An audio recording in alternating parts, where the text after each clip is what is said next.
हजरत सय्यद शाह तुराबुल हक साहेब दर्गा यांच्या उर्स निमित्त जिल्हाधिकारी यांनी डोक्यावर तबक घेऊन काढला मानाचा संदल। महान सूफी संत हजरत सय्यद शाह तुराबुल हक साहेब यांचे परभणी येथील दर्गा सर्व धर्म समभावाचे एकात्मतेचे प्रतीक असून सर्व जिल्ह्यावासियांचे श्रद्धास्थान आहे। दरवर्षीप्रमाणे यावर्षी परभणी जिल्हा प्रशासनाच्या वतीने आज 1 फेब्रुवारी रोजी दुपारी परभणी शहरातील वक्फ बोर्ड कार्यालय परिसरातून हजरत सय्यद शाह तुराबुल हक साहेब यांच्या मानाच्या संदलची शहरातून भव्य मिरवणूक काढून उर्स यात्रेची सुरुवात झाली।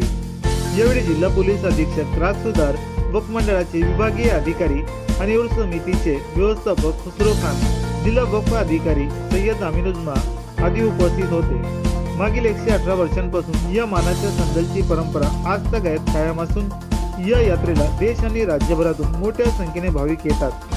यावेळी परभणी जिल्हाधिकारी रघुनाथ गावडे यांनी संदलचा तबक डोक्यावर घेत संत हजरत सय्यद शाह तुराबुल हक साहेब यांच्या उर्स यात्रेला मानाच्या संदलाने सुरुवात झाली आहे।